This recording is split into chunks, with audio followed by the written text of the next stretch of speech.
पृष्ठ संख्या 421 सप्तनवतितमः सर्गः। श्री राम का लक्ष्मण के रोष को शांत करके भरत के सद्भाव का वर्णन करना।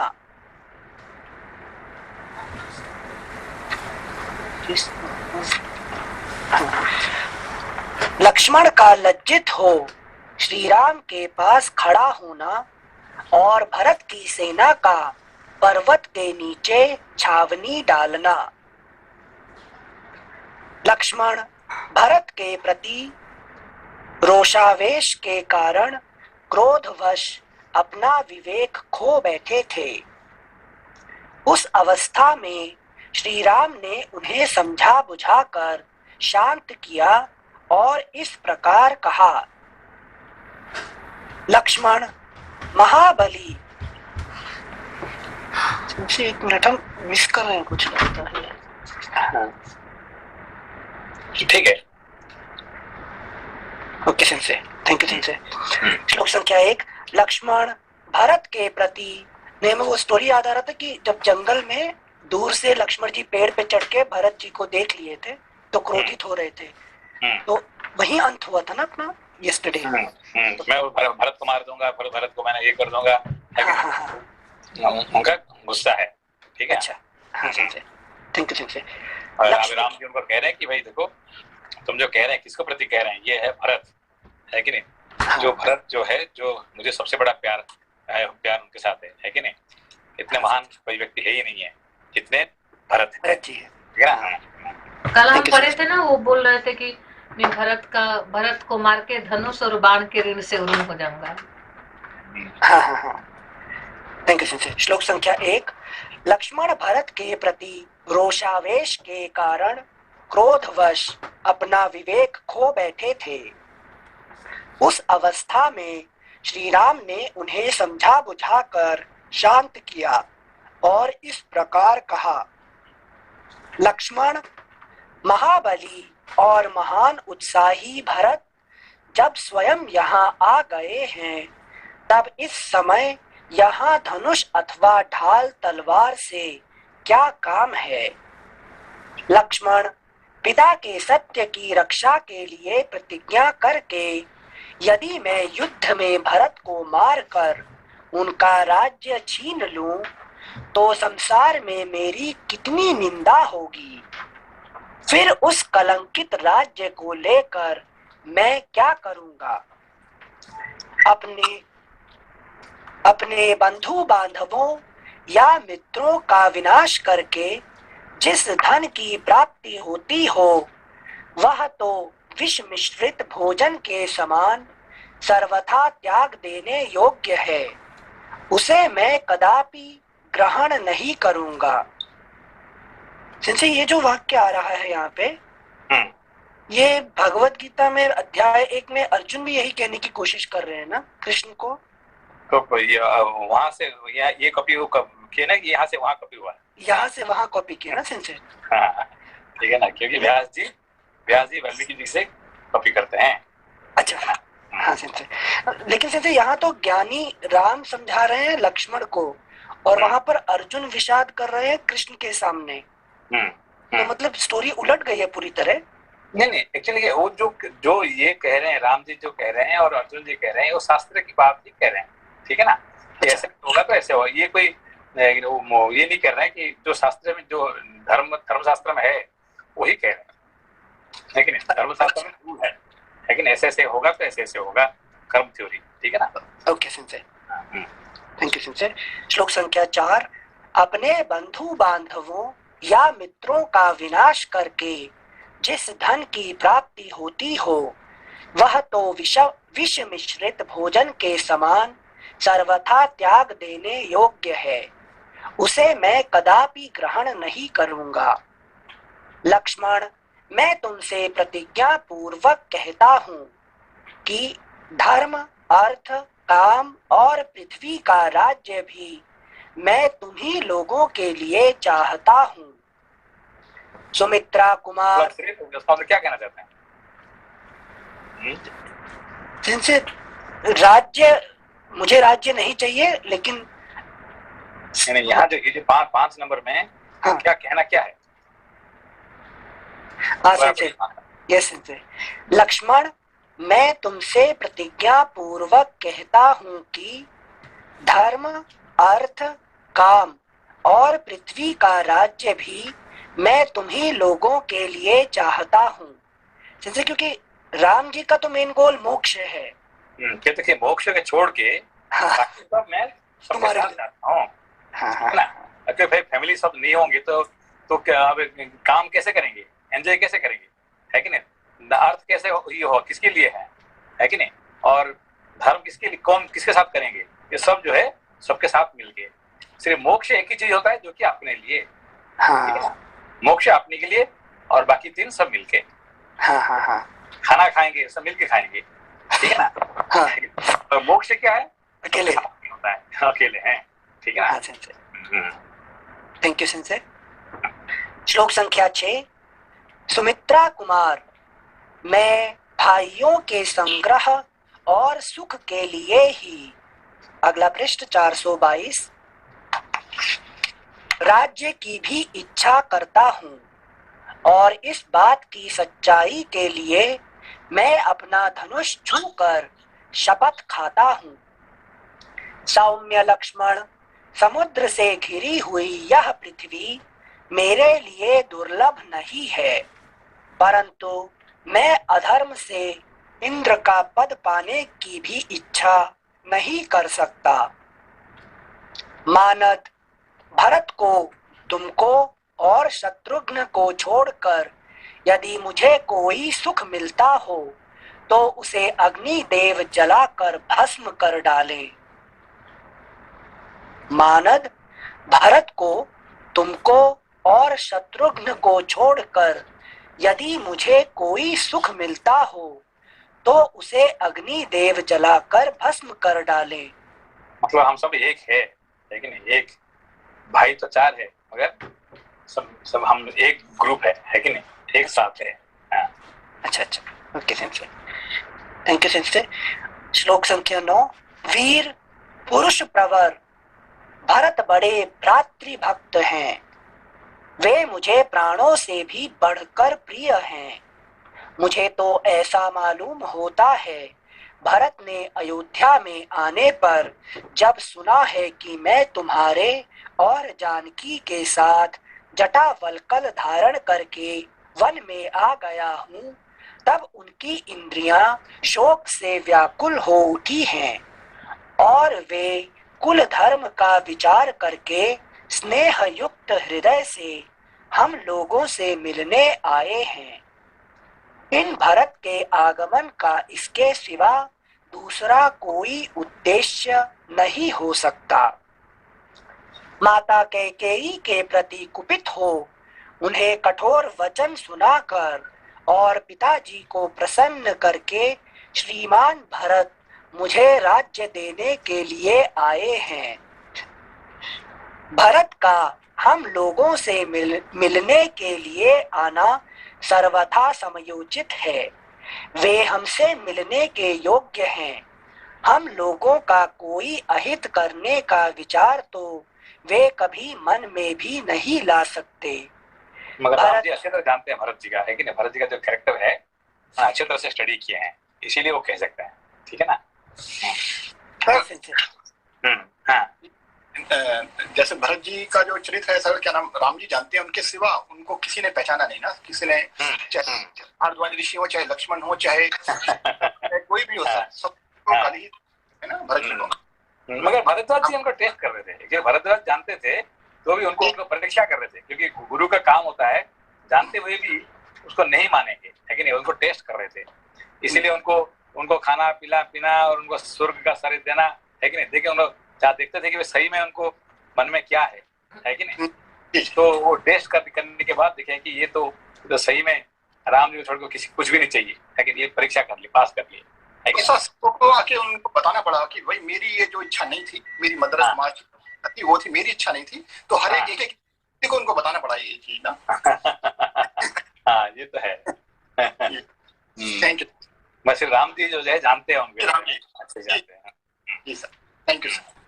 सिंसे एक चीज समझ नहीं आई, लक्ष्मण जी पूर्ण वैराग्य हैं, और अगर पूर्ण वैराग्य को ज्ञान से मोह है तो वो भरत से द्वेष कैसे कर सकते हैं? मतलब द्वेष को देखिए जो वैराग्य क्या क्या इन धर्म को भी नहीं चाहता है, ठीक है ना। अच्छा। वैराग्य क्या है? धर्म कर्म तो छोड़ देता है, धर्म को भी छोड़ देता है कि नहीं। और धर्म किस लिए करना है? धर्म तो मुख्य फिर पुण्य कर्म में आएगा, फिर हम एंजॉय करेंगे। तो पूर्ण वैराग्य क्या होता है? धर्म को भी छोड़ देता है, ठीक है ना, है कि नहीं। सिर्फ विवेक है कि नहीं, ज्ञान के ही उसका उसका मोह है, ये धर्म को भी छोड़ देता है, ठीक है ना। Got it sensei. हमें ये लगा कि अगर उन्हें वैराग्य हुआ तो राम के फेवर में भरत से द्वेष क्यों कर सकते हैं, बट वो तो पूर्ण वैराग्य है तो वो द्वेष भी नहीं। Okay okay, thank you sensei. श्लोक संख्या 13। भरत का हम लोगों से मिलने के लिए आना सर्वथा समयोचित है, वे हमसे मिलने के योग्य हैं। हम लोगों का कोई अहित करने का विचार तो वे कभी मन में भी नहीं ला सकते। आपको पता होगा एक योगी है कि नहीं, बड़ा फेमस ये कहानी है। एक योगी का सामने कोई भूख प्यास से है कि नहीं वो तड़प रहा था, ठीक है ना। और वो क्या करते हैं, उनको उसको देखे बिना देखे हुए वो चलते हैं। भाई आप ऐसा क्यों करते हैं? बोला कि भाई ये तो काम है, भगवान का काम है, मेरा काम थोड़ी है कि नहीं। तो सताने का काम है कि नहीं, तो मैं क्यों उनका काम में हस्तक्षेप करूं, है कि नहीं। तो जिन्होंने उनको दिया ऐसे कष्ट दिया है, वो देखना चाहिए ना, मुझे देखना चाहिए क्या, है कि नहीं। मुझे काम में क्यों फंसाएंगे, है कि नहीं है कि नहीं। तो फिर उन्होंने भगवान को गाली देते हैं, बोले यार भगवान आपने ऐसा क्यों मेरे सामने ऐसे लोगों को कैसे क्यों लाते हैं, है कि नहीं। तो मुझे क्या टेस्ट करने के लिए आपकी इच्छा है क्या, कि मुझे ज्यादा धर्म करा के फिर मुझे फंसाना चाहते हैं, है कि नहीं। ये मेरा काम नहीं है कि नहीं। आगे कभी मत ऐसा मत करना है कि नहीं। मतलब योगी जी कहते हैं, योगी जी कहते हैं भगवान को कि ये जो लीला जो आप कर रहे हैं ना, ये अच्छे नहीं है कि नहीं। मैं तो सारे संसार को सब छोड़ के मैं अपने योग मार्ग में जा रहा हूँ। आप ऐसे लोगों को मेरे सामने लाना, ये क्या मजाक कर रहे हैं यहाँ पे है कि नहीं। आगे दोबारा मैं देखना नहीं चाहता हूँ, ये है कि नहीं, इसको ठीक करो, है कि नहीं। आप किसके द्वारा ठीक कराओ, और आगे मैं ये कहता हूँ कि आप मेरे सामने ऐसा आदमी कभी मत लाना है कि नहीं। तो एक मिनट इसको थोड़ा और व्याख्या करेंगे तो मतलब अगर मैं वैराग्य की तरफ चल रहा हूँ और मेरे सामने कोई सिचुएशन आए जहां मैं धर्म कर्म करूं, तो that itself is like my test.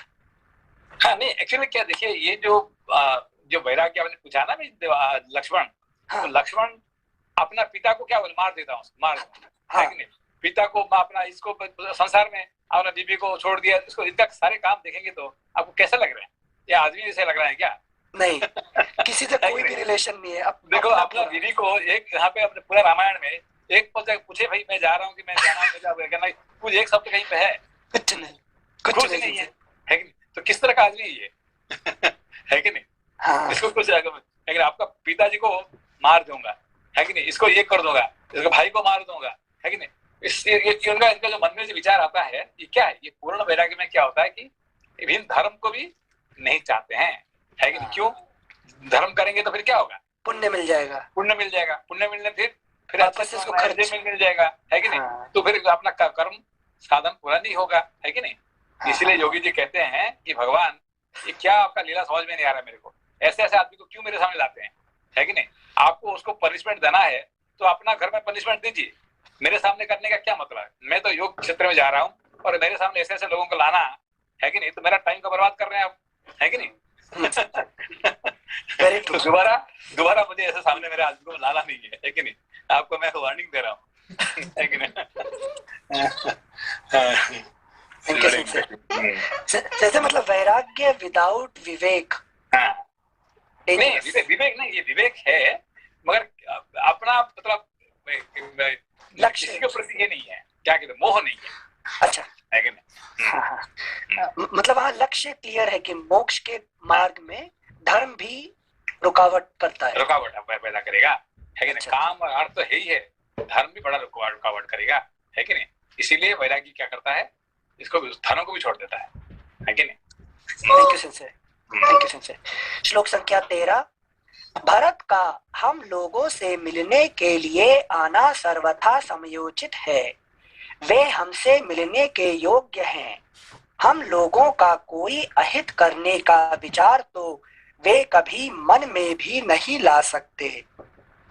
Bharat ने तुम्हारे प्रति पहले कब कौन सा अप्रिय बर्ताव किया है?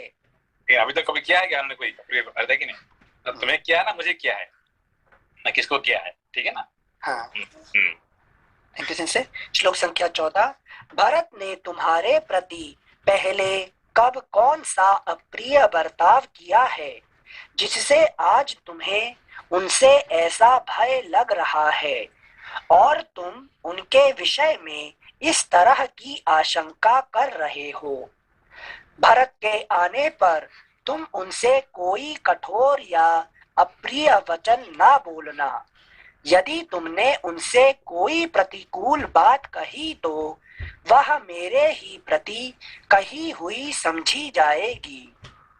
सुमित्रानंदन, कितनी ही बड़ी आपत्ति क्यों ना आ जाए, पुत्र अपने पिता को कैसे मार सकते हैं, अथवा भाई अपने प्राणों के समान प्रिय भाई की हत्या कैसे कर सकता है? यदि तुम राज्य के लिए ऐसी कठोर बात कहते हो तो मैं भरत से मिलने पर उन्हें कह दूंगा कि तुम यह राज्य लक्ष्मण को दे दो। सीधा सीधा ये कह रहे हैं कि नहीं? ठीक है, राजा अभी कौन लक्ष्मण बनेगा और तुम मेरे साथ आ जाना, हाँ। तो दे देंगे बस, है कि नहीं? वो तो खुश हो जाएगा, है कि नहीं? जैसे गुरु ने उत्तराधिकारी बदल दिया, है कि नहीं? श्लोक संख्या 18। लक्ष्मण, यदि मैं भरत से यह कहूं कि तुम राज्य इन्हें दे दो तो वे बहुत अच्छा कहकर अवश्य मेरी बात मान लेंगे। अपने धर्मपरायण भाई के ऐसा कहने पर उन्हें ये बात हमेशा हमेशा ये कोटेशन हमेशा, है कि नहीं, युधिष्ठिर ने भीम को अर्जुन को कहते थे, है कि नहीं? अच्छा, तुम दोनों तो जाके राजा बन सकते हैं अभी, है कि नहीं? मेरे से लिख वेट कर रहे हैं। हाँ, जब वो जंगल में जाते थे तो ये कहते यार तुम जंगल में क्यों आ गए, अभी हम एक हाथ से उसको दुर्योधन को पकड़ के उसको मार सकते हैं, है कि नहीं? हाँ। तो ये कहते ठीक है, हम नहीं जानता हूँ तुम्हारे पास कितने पावर है, तुम जाओ, तुम लड़ाई करो, उसको मार के तुम राजा बन जाओ, है कि नहीं? मुझे क्यों साथ में लेकर कोशिश करते हैं? Thank you sir. श्लोक संख्या 18। लक्ष्मण, यदि मैं भरत से यह कहूं कि तुम राज्य इन्हें दे दो तो वे बहुत अच्छा कहकर अवश्य मेरी बात मान लेंगे। अपने धर्मपरायण भाई के ऐसा कहने पर उन्हीं के हित में तत्पर रहने वाले लक्ष्मण लज्जावश मानो अपने अंगों में ही समा गए, लाज से गड़ गए। श्री राम का पूर्वोक्त वचन सुनकर लज्जित हुए लक्ष्मण ने कहा, भैया, मैं समझता हूँ हमारे पिता महाराज दशरथ स्वयं ही आपसे मिलने आए हैं।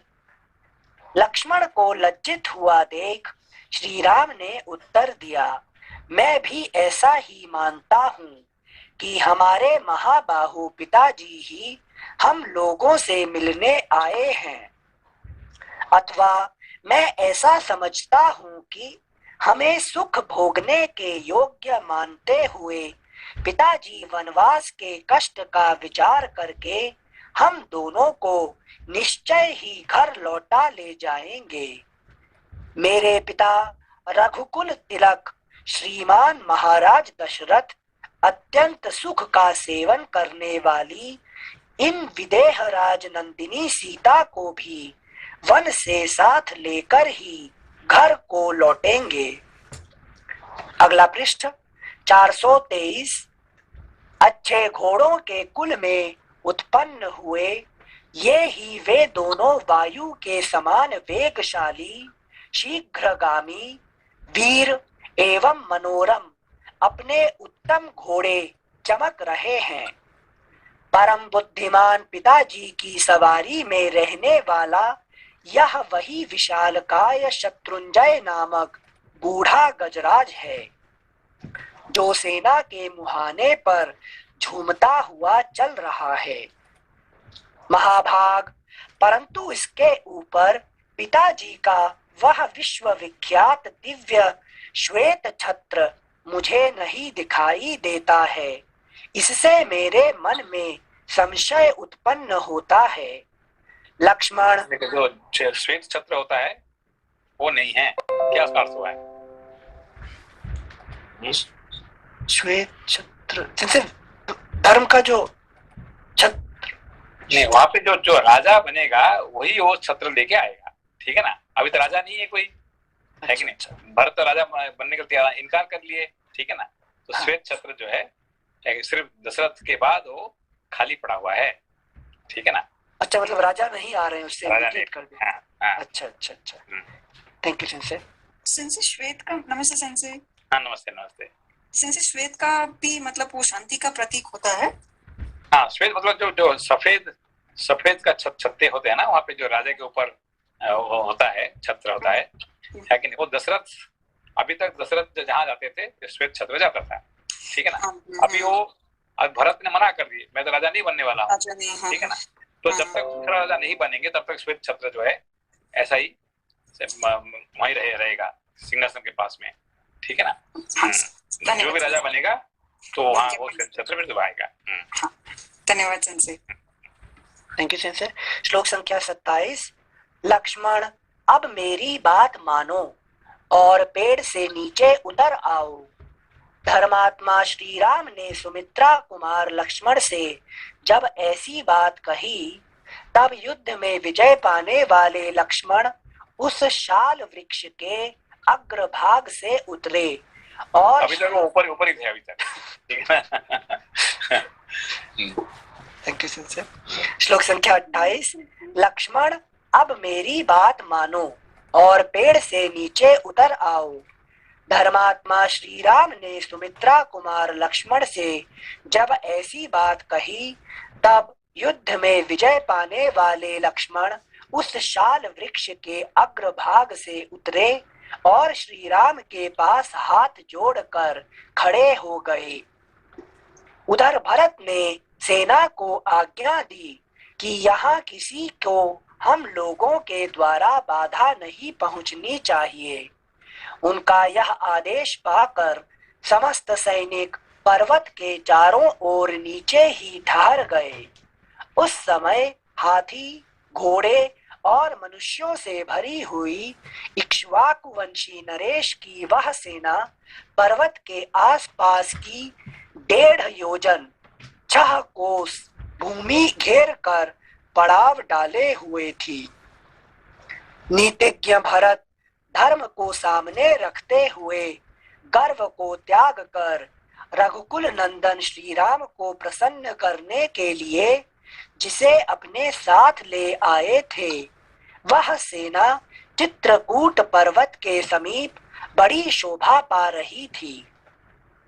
इस प्रकार श्री वाल्मीकि निर्मित आर्ष रामायण आदि काव्य के अयोध्या कांड में 97वां सर्ग पूरा हुआ। 98तमः सर्गः। भरत के द्वारा श्री राम के आश्रम की खोज का प्रबंध तथा उन्हें आश्रम का दर्शन। इस प्रकार सेना को ठहरा कर जंगम प्राणियों में श्रेष्ठ एवं प्रभावशाली भरत ने गुरु सेवा परायण एवं पिता के आज्ञा पालक श्री रामचंद्र जी के पास जाने का विचार किया।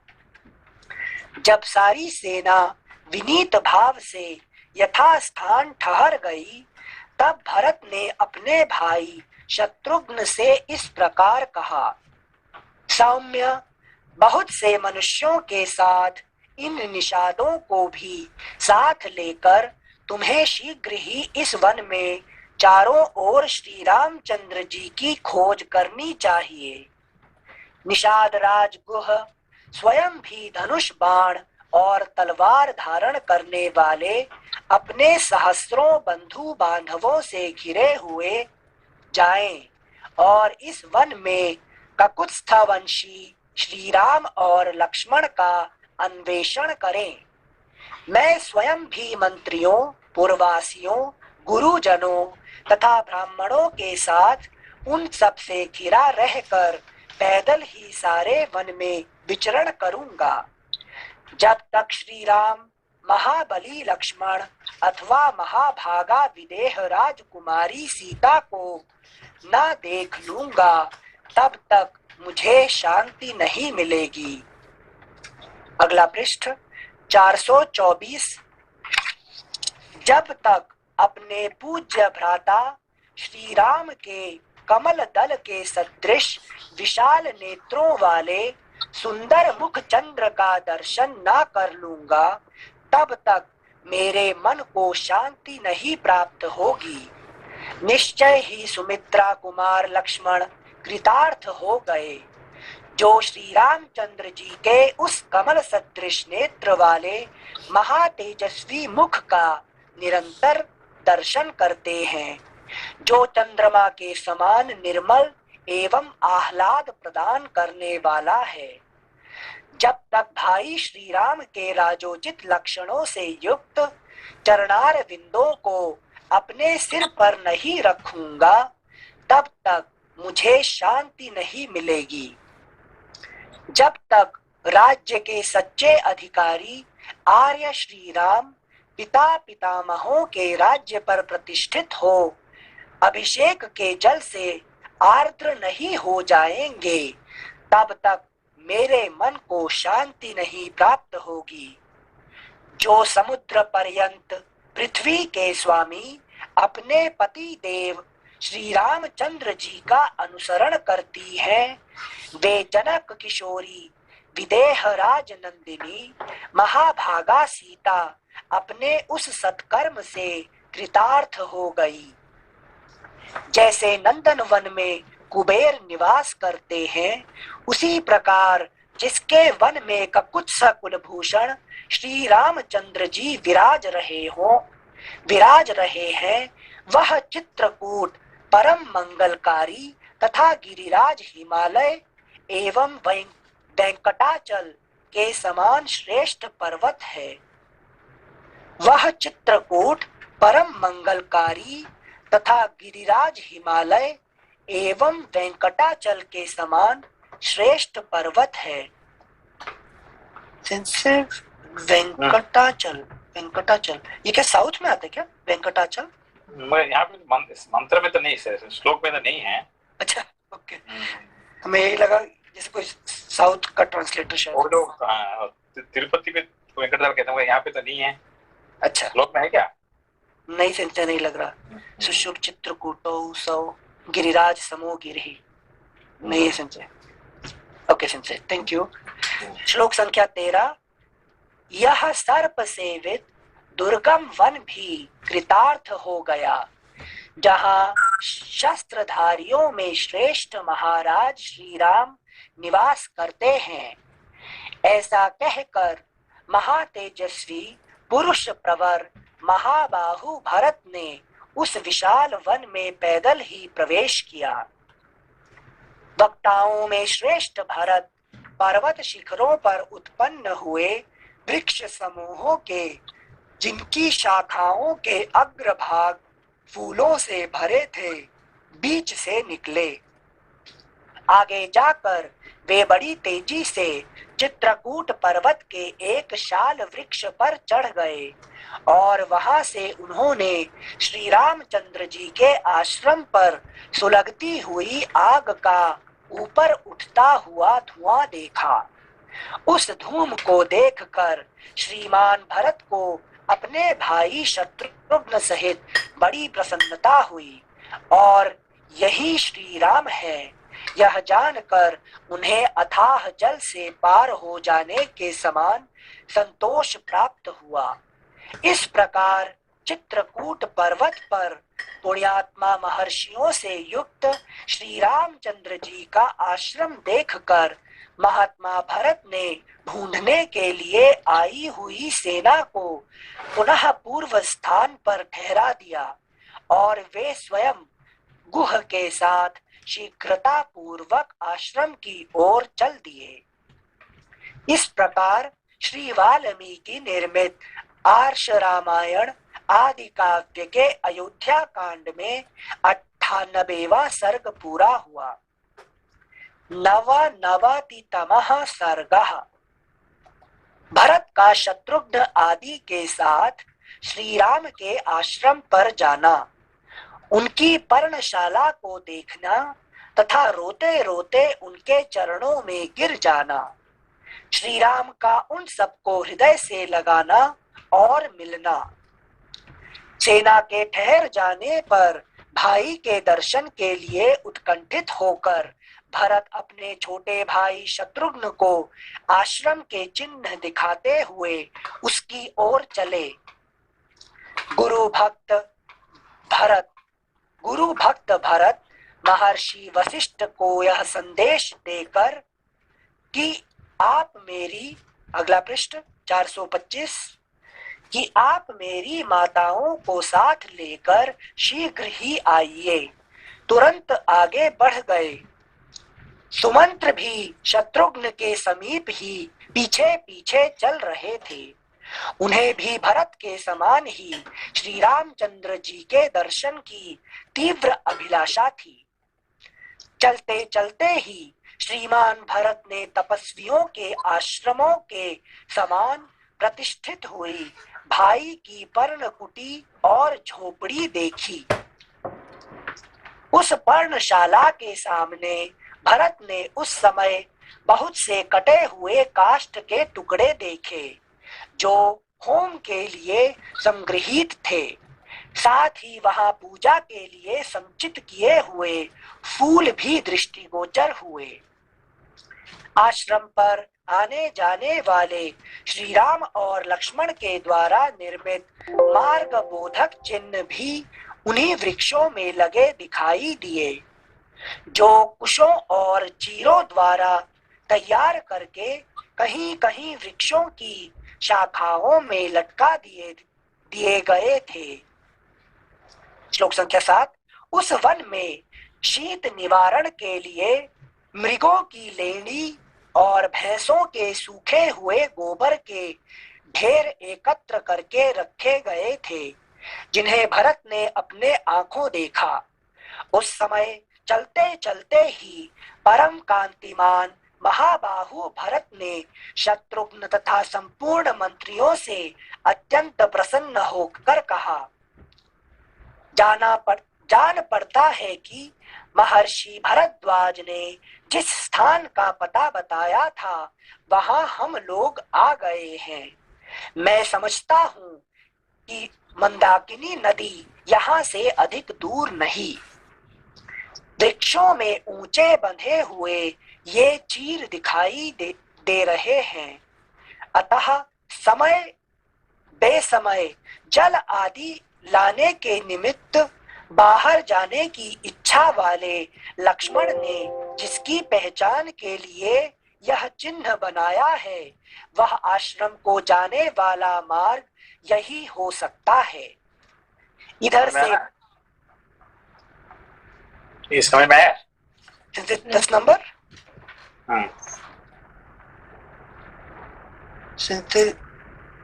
पीछे का कुछ जो रहस्यमय वो नहीं समझ में आया। बाकी जो लक्ष्मण जी ने आने जाने के लिए चिन्ह बना दिया है कि इसी रास्ते से आओ जाओ, क्योंकि वन है। सब पेड़ एक जैसे होते हैं ना। हाँ, तो वन में जहाँ नदी और आश्रम का अंदर में एक रास्ता तो ही नहीं है, लेकिन तो कुछ पेड़ के अंदर में लेकिन कुछ चिन्ह लगाना पड़ता है, उसको देख के ही अपना रास्ता पता चलेगा। ठीक है ना? अच्छा, हाँ। Thank you sensei. श्लोक संख्या 11। इधर से बड़े बड़े दांत वाले वेगशाली हाथी निकलकर एक दूसरे के प्रति गर्जना करते हुए इस पर्वत के पार्श्व भाग में चक्कर लगाते रहते हैं, अतः उधर जाने से रोकने के लिए लक्ष्मण ने ये चिन्ह बनाए होंगे। वन में तपस्वी मुनि सदा जिनका आधान करना चाहते हैं, उन अग्निदेव का यह अति सघन धूम दृष्टिगोचर हो रहा है। यहाँ मैं गुरुजनों का सत्कार करने वाले पुरुष सिंह आर्य रघुनंदन का सदा आनंद मग्न रहने वाले महर्षि की भांति दर्शन करूंगा। तदनंतर रघुकुल भूषण भरत 2 ही घड़ी में मंदाकिनी के तट पर विराजमान चित्रकूट के पास जा पहुंचे और अपने साथ वाले लोगों से इस प्रकार बोले, अहो, मेरे ही कारण पुरुष सिंह महाराज श्री रामचंद्र इस निर्जन वन में आकर खुली पृथ्वी के ऊपर वीरासन से बैठते हैं। अतः मेरे नमस्ते। नमस्ते। जैसे भरत जी के लिए जो यहाँ तक पहुँचने का जो मार्ग है, तो उसमें कुछ तो उन्होंने सेल्फ एफर्ट किया ढूंढने के लिए, और जहाँ से स्टार्ट किया था वो मतलब सुमंत्र जी ने उनको रास्ता दिखाया पहले, सबसे पहले जहाँ तक वो छोड़ के गए थे। उसके बाद फिर गोह और फिर भरद्वाज जी। तो ये जो उन्होंने मार्ग फॉलो किया है, तो उन्होंने ये सोच के किया है क्या कि मुझे मतलब इन जगहों से इनसे मिलके ही जाना पड़ेगा भगवान राम के पास। इसका अर्थ मतलब ये सेंस कि जो मतलब you have to start with means sumantra and then you need to maybe meet munis and all to reach to gyan and क्योंकि सुमंत्र जो है ना, मंत्र क्या मतलब शास्त्र का मंत्र से आप कुछ रास्ता आएंगे, फिर गुरु फिर उसको सीक्रेट रखेंगे, लेकिन इस तरह से जो है जी हाँ ऐसा भरत। ठीक है। तो भरत क्या होते हैं, धर्म होते हैं, ठीक है ना जी। तो कर्मयोग करने के बाद फिर मंत्र, फिर सिक्रेटिव, फिर गुरु का आदेश, बाकी धीरे धीरे मोक्ष के रास्ते में पहुंचना है। ठीक है ना जी। Thank you sir. सेंसे ये जो भी भैया ने क्वेश्चन पूछा, इसमें सेंसे जो श्लोक संख्या में 10 में जो आया था, लक्ष्मण जी वन में है, मतलब मेरा जीवन इस संसार एक वन है, तो अगर मुझे रोज इसमें जीना है so I have to fix that path, otherwise मैं घूम जाऊंगा कहीं पे। लेकिन फिर एंजॉय कैसे करूंगा? एंजॉय कर सकते हैं आप इस संसार में हैं, एंजॉय क्या करेंगे? तो मतलब एक्सपीरियंस जो होने वाला है, जैसे लक्ष्मण जी वन में अगर दूसरा मार्ग लेंगे तो कुछ नया मिल जाएगा, पर उन्होंने फिक्स कर दिया पानी लेना है या कुछ उद्देश्य है वो करने जाना है। जिंदगी में नया जो ढूंढने के लिए ना, हाँ। इतने टाइम कहाँ है? अच्छा, कहाँ इतना टाइम है कि नहीं? तो आज किसने ये कह रहा था कि जो स्टीव जॉब्स है कि नहीं, हाँ। उसने यंग उम्र में इंडिया आके वो जो क्या नाम गुरुजी, क्या नाम, नीम करोली बाबा। नीम करोली बाबा के पास जाके मिलने के बाद उनसे ज्ञान प्राप्ति कर लिए, बस फॉलो करके उसको पता चल गया कि जल्दी मरने वाला है, तो लंबा जिंदगी उसका है ही नहीं है। नीम करोली बता दिए कि तुम्हारा जिंदगी लंबा नहीं है, तो उसको तो पता चल गया कि लंबा नहीं है, तो कम उम्र का अंदर में, कम समय के अंदर में क्या मैं कर सकता हूँ, है कि नहीं? हमेशा वो अपना है कि नहीं घर में लिखा रखा था कि मेरा जिंदगी बहुत शॉर्ट है, हमेशा ये उसको पता था कि गुरुजी उसको बता दिए थे। ठीक है ना, बस ये शॉर्ट जिंदगी में मैं क्या कर सकूं, है कि नहीं?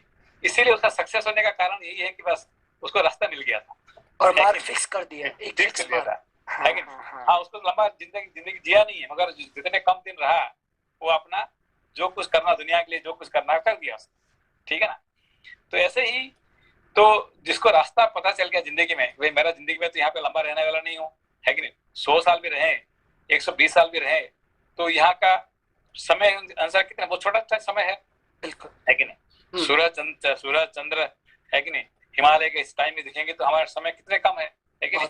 हाँ। इतने कम समय पे हमें क्या करके क्या है कि नहीं, कैसे रास्ता में जाना चाहिए, ये निश्चित नहीं करेंगे तो घूमते रहेंगे, चक्कर लगाते काटते रहे, है कि नहीं।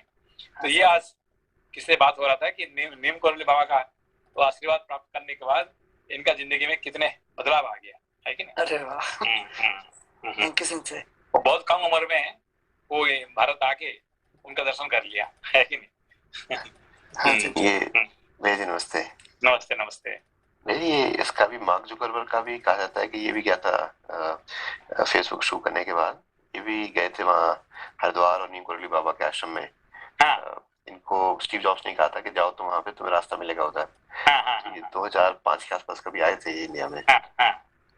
तो उनको गुरुजी का ये आदेश था कि तुम जब आओगे तो किसको बताओ मत, बता के आएंगे तो फिर तुम्हारे पीछे ये आ जाएंगे, कौन, ये सब मीडिया आ जाएंगे, ये आ जाएंगे तुम्हारे, तो वो हमसे छुप के आना, छुप के जाना। ये जो गुह का है ना, जो है कि भरत जी राम जी कैसे जाते हैं गुह के साथ, मतलब किसी को पता नहीं चलता, सीक्रेटली, ठीक है ना। तो यही नीम करोली बाबा का इनका जो है शिक्षा, उनका यही था कि किसको बताना नहीं है, चुप के आओ और चुप के करके चला जाना, है कि नहीं। तो ये सब सक्सेसफुल लोग ऐसे ही करते हैं, है कि नहीं। वो फेसबुक का वो भी वही ऐसे ही कर रहा है, फॉलो कर रहे हैं उसको। अच्छा, जैसे मतलब अपनी वजह से मुझे फेमस मत कर दो, वो अपना शांति से अपने शांति में रहना चाहते थे। संजय आप भी मिले थे ना उनसे, तब आपने पैसा दे रहे थे। नहीं, मैं तो इनका राम सुखदास का नीम करोली बाबा का जो है ना, जो क्या कहते हैं वो, मैं जो वहाँ गया, वहाँ आए थे जो ऋषिकेश का रोड में वाले में ना, जो बड़ा हनुमान मंदिर का है, हनुमान जी का मंदिर, वो उनका आश्रम है। वो नहीं कैसे, वो जो हम लोग को हमेशा मंगलवार के दिन वो लेके जाते थे, वही है ना। मंगलवार जो हनुमान चालीसा करने के लिए आते थे, तो वही उनका आश्रम है। तो वो तो गए, वहाँ सभी तक रहते थे। तो हम जब वहाँ जाने गए थे तब तक वो चले गए थे। उनका आश्रम मेन आश्रम था वहाँ पे, क्या कहते हैं वो, हिमालय का, और दूसरे जगह पे था। अच्छा, तो नहीं मिल पाए थे उनके साथ। हाँ संजय, ठीक है, थैंक यू संजय। तो संजय अभी जो आश्रम है वो अभी मतलब कि शरीर त्याग कर चुके हैं? वो तो बहुत पहले हमारे मतलब बहुत पहले शरीर छोड़ चुके हैं। अच्छा, तब तो स्टीव जो क्या उनके साथ बहुत पहले मिले थे जब यंग है? हाँ, वो जब वो यंग के समय में, अभी नहीं, जब उनका मेरे ख्याल से 18 और 19 ईयर्स को जब था ना स्टीव जॉब्स, उसी समय के बाद, हाँ, तब उनको बता दी थी कि तुम्हारा जिंदगी बहुत शॉर्ट है, कि तुम ज्यादा लंबा रहने वाले नहीं है कि तुम क्या करो कि तुम अपने घर के, है कि नहीं, तो हर जगह पे लिख दो कि मेरा जिंदगी शॉर्ट है और इस कम उम्र के अंदर में मैं क्या कर सकूं, है कि नहीं। ये उनका मंत्र था, है कि नहीं। अरे वाह, है कि नहीं। आई ऑलवेज बिलीव कि मेरा लाइफ तो बिल्कुल इटर्नल है, खत्म नहीं होगा। इसीलिए वो जो मृत्यु के समय तक उन्होंने किसी को नहीं बताए थे कि उनका पास ये बीमारी था, है कि नहीं। उनको पता ही था कि मरने वाले जल्दी, है कि नहीं। Thank you Sanjay. ठीक है। श्लोक संख्या 14। तदनंतर रघुकुल भूषण भरत दो ही एक चीज, ये जो मंदाकिनी नदी है, मे भी आपने शायद पहले भी बताया हो, पर ध्यान नहीं आ रहा है कि मंद गति से बहती है, इसलिए ये मंदाकिनी क्या मंद गति। आपने गए कि नहीं चित्रकूट, गए कभी? नहीं संजय, भी सौभाग्य नहीं गए। अरे एक बार जाके देखना, बहुत बहुत सुंदर जगह है। वो नदी बह रही कि नहीं बह रही पता ही नहीं चलेगा, इतने स्लो है, लेकिन इसलिए मंदाकिनी। अभी भी जो है ना, ये सही में फ्लो हो रहा है कि नहीं हो रहा है आपको पता ही नहीं चलेगा, है कि नहीं। इतने उसका नाम मंदाकिनी, मंद गति से फ्लो हो रहा है। इसलिए यहाँ पे गंगा जी का भी जो 3 धारा है ना, अलकानंदा, मंदाकिनी और भागीरथी, तो उससे सबसे जो धीर होता है मंदाकिनी का, धीर सबसे है कि मंद गति से, इसलिए उसका नाम मंदाकिनी। तो सेंसी, जैसे भगवान श्री राम अभी 2 अध्याय में वर्णन किए थे, सारा मतलब प्राकृतिक सौंदर्य उन्होंने वर्णन किया। जंगल में थे फिर भी जो है उन्हें बहुत अच्छा लग रहा था। तो एक ऑर्डिनरी पर्सन के साथ में क्या होता है कि जंगल में जाके थोड़ी देर तक तो एंजॉय करते हैं, लेकिन उसके बाद कैसा होता है कि you must have good hotel, proper you know stay area. जैसे अभी ट्रेंड चला है ना कि जंगल में जाके एक जंगल सफारी करके रिटर्न आने का 2-3 दिन में, 7 दिन में, तो वहां पे सब एक्सपेक्ट करते हैं। देखिए ऐसा है कि देखिए आपका जिंदगी में कि आपको चाहते क्या है कि नहीं। देखिए जैसे कि आपने 12 वर्ष तक युधिष्ठिर जी ने जंगल में रहे, ठीक है ना। तो उनको तो वो तो बड़ा खुश थे। और दुखी थे कौन? भीम दुखी थे। क्यों? तो यहाँ पे हम क्या कर रहे हैं यहाँ पे, है कि नहीं? हम तो जिंदगी बर्बाद हो गया, हम, है कि नहीं? आपके साथ जोड़ के, है कि नहीं, आपके साथ जोड़ के हमारी जिंदगी बर्बाद हो गया, हम जंगल में आके पड़े हुए हैं, है कि नहीं? आप जुआ क्यों खेलो, है कि नहीं? हारो क्यों? फिर यहाँ पे इतने ये क्या करना है, अब इसको मार के तो उसको खत्म कर सकते, उसको इस तरह से उनका मन खुश नहीं है। क्यों? क्योंकि जंगल में करेंगे क्या, है कि नहीं? मगर राम जैसे है कि युधिष्ठिर जैसे है, वो तो वहां पे ज्ञान में साधु संत के संपर्क में, है कि नहीं, वहां के जंगल का जो पेड़ पौधे से इतने खुश है, बस और जिंदगी में वापस नहीं आना चाहते हैं, है कि नहीं? तो क्या करते थे उनका युधिष्ठिर क्या करते थे? जैसे वो मतलब सारे मुनियों से और ज्ञानी जनों से मिलते हैं और वो सुनते हैं सारी कथा। तो जुआ क्यों खेलते थे? जुआ खेल के अपना बीवी भाई को, बीवी को, सबको हराने का, ये क्या है?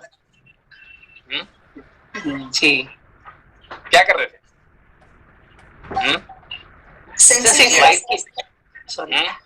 संजय लीला कर रहे थे। हाँ, देखिए उनका जो है, उनका जो शंख है ना, उनका शंख का नाम क्या है?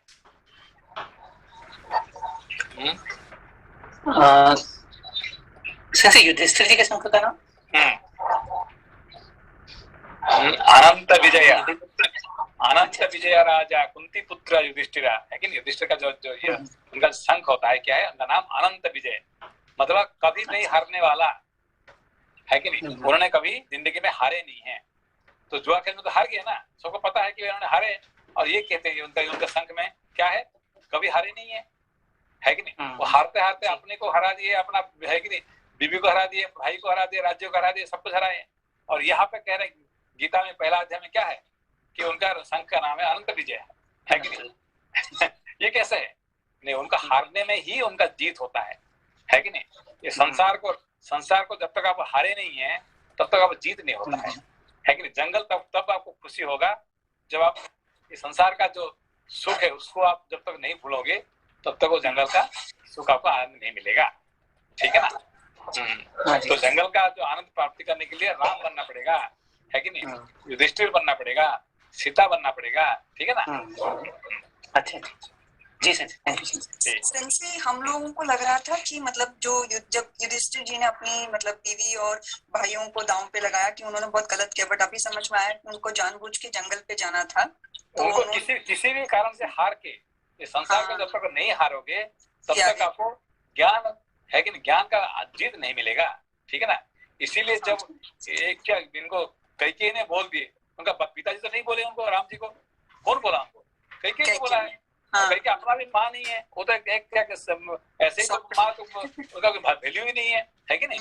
उसके बाद उनका एक गुरु आते, कहते हैं, उनका एक गुरु, है कि नहीं, राम जी का गुरु आते, क्या कहते हैं कि अरे, है कि नहीं, ये कह रहे हैं आपका जो है अपना पिताजी तो नहीं बोले, है कि नहीं, जो आपको दुश्मन है, दुश्मन कह दिया कि आपको जंगल जाओ, और मैं आपका गुरु हूँ, मैं कह रहा हूँ तुम मत जाओ। तो उन्होंने क्या बोले? तो गुरु लायक नहीं है। आपको गुरु किसने बना दिया? मेरा पिताजी इतने मूर्ख थे कि तुमको गुरु किसने बना दिया, कि नहीं? गुरु को ऐसे गालियां दे के हमको निकल जाते हैं। क्यों? उसका मतलब क्या है? उनको वो पसंद था, उनको वहां जंगल पसंद था, है कि नहीं? इसीलिए वो निकल गए, है कि नहीं? मगर उनको आना पड़ा फिर क्योंकि उन्होंने वचन दिए थे भारत को कि मुझे 14 साल के बाद मुझे वापस आना पड़ेगा, नहीं आगे तो आत्महत्या कर लेगी। कौन? भरत ने। आना पड़ा। मगर सीता जी क्या कहे कि भाई तुम यहाँ रहो और मैं जाके आपको जहाँ खुशी होता था मैं वहीं पे रुकूंगा और आप यहाँ रुको, है कि नहीं? तो वहीं से अलग हो जाते हैं, है कि नहीं? सही बात। धन्यवाद Sanjay. Okay, thank you Sanjay. श्लोक संख्या 14। तदनंतर रघुकुल भूषण भरत 2 ही घड़ी में मंदाकिनी के तट पर विराजमान चित्रकूट के पास जा पहुंचे और अपने साथ वाले लोगों से इस प्रकार बोले, अहो, मेरे ही कारण पुरुष सिंह महाराज श्री रामचंद्र इस निर्जन वन में आकर खुली पृथ्वी के ऊपर वीरासन से बैठते हैं, अतः मेरे जन्म और जीवन को धिक्कार है। मेरे ही कारण महातेजस्वी लोकनाथ रघुनाथ भारी संकट में पड़कर समस्त कामनाओं का परित्याग करके वन में निवास करते हैं, इसलिए मैं सब लोगों के द्वारा निंदित हूँ, अतः मेरे जन्म को धिक्कार है। आज मैं श्री राम को प्रसन्न करने के लिए उनके चरणों में गिर जाऊंगा, सीता और लक्ष्मण के भी पैरों पड़ूंगा।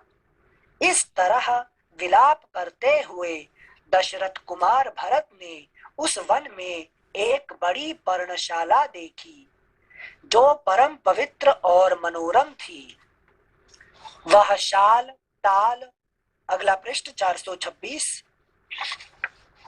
वह शाल, ताल और अश्वकर्ण नामक वृक्षों के बहुत से पत्तों द्वारा छाई हुई थी। अतः यज्ञशाला में जिस पर कोमल कुश बिछाए गए हों, उस लंबी चौड़ी वेदी के समान शोभा पा रही थी। उनका नाम क्या है? पर्णशाला है कि नहीं? पर्णशाला मतलब क्या है? संजय, पत्तों से बनाई गई। पर्ण मतलब पत्ता है कि नहीं? हाँ, तो जो पत्ते से बना होता है जो घर है, कुटिया होता है, उसको पर्णशाला कहा जाता है। और कौन सा पत्ते हैं? शाल, ताल और अश्वकर्ण। संजय, अश्वकर्ण मतलब अश्वत्थ है क्या? नहीं, अश्वकर्ण होता है ये जो, जैसे कर्ण मतलब क्या है? कान, हाँ। है कि ना? अश्व के कान जैसे जो अच्छा, बड़ा पत्ता। बड़े पत्ते, ये सब तीनों जो बड़े बड़े पत्ते हैं। ये शाल भी बड़े पत्ते होते हैं, ताल और अश्वकर्ण। अच्छा। Thank you Sanjay. श्लोक संख्या 20। वहां इंद्रधनुष के समान बहुत से धनुष रखे गए थे, जो गुरुतर कार्य साधन में समर्थ थे, जिनके पृष्ठ भाग सोने से मढ़े गए थे और जो बहुत ही प्रबल तथा शत्रुओं को पीड़ा देने वाले थे। उनसे उस पर्णकुटी की बड़ी शोभा हो रही थी। वहां तरकसों में बहुत से बाण भरे थे, जो सूर्य की किरणों के समान चमकीले और भयंकर थे।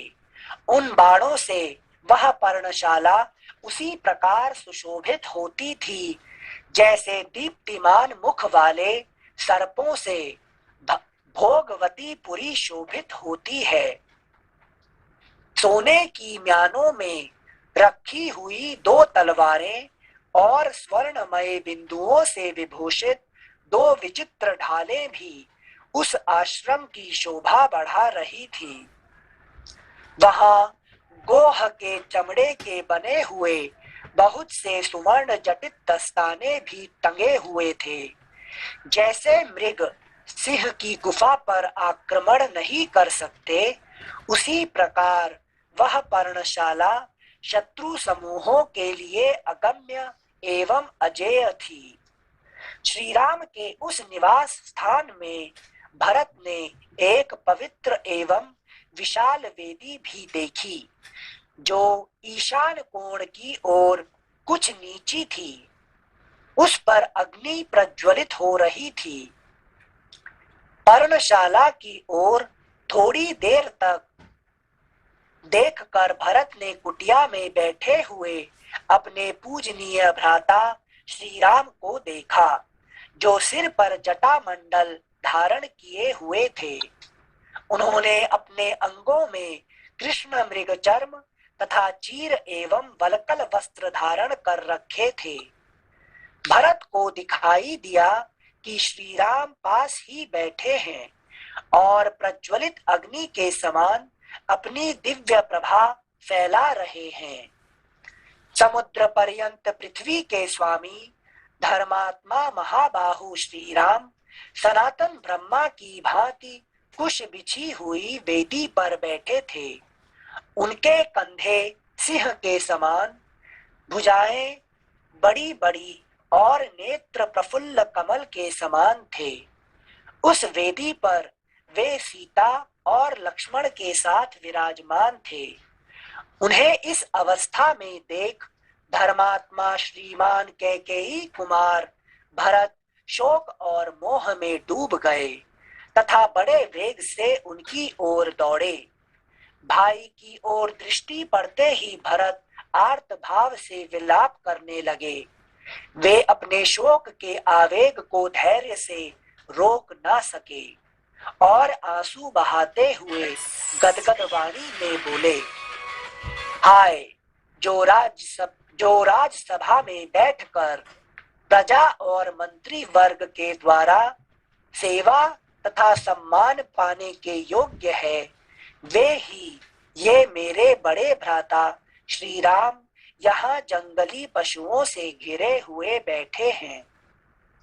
जो महात्मा पहले कई सहस्त्र वस्त्रों का उपयोग करते थे, वे अब धर्माचरण करते हुए यहाँ केवल 2 मृग चर्म धारण करते हैं।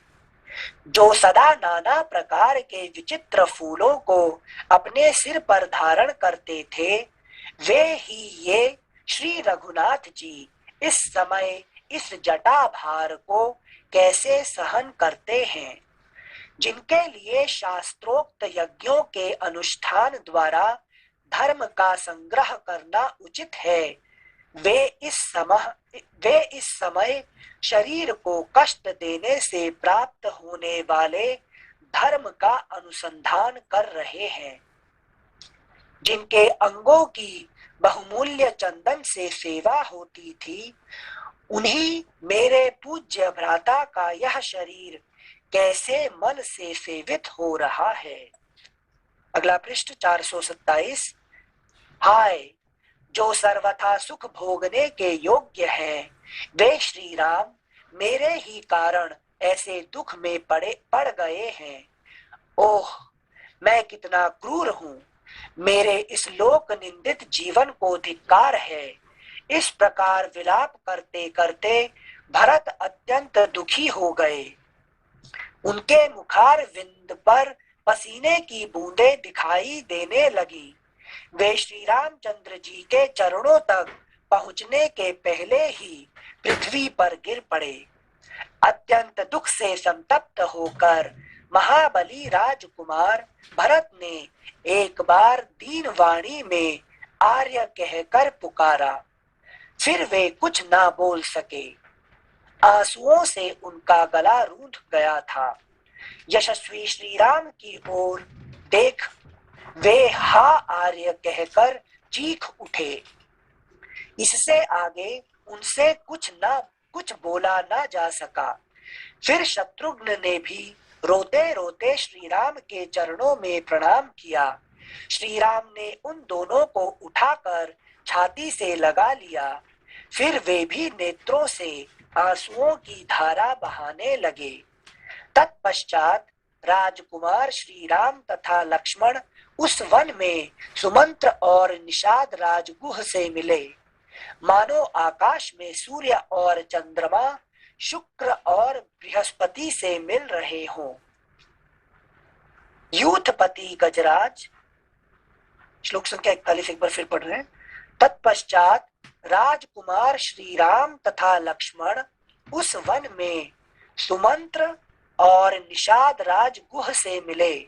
मानो आकाश में सूर्य और चंद्रमा शुक्र और बृहस्पति से मिल रहे हों।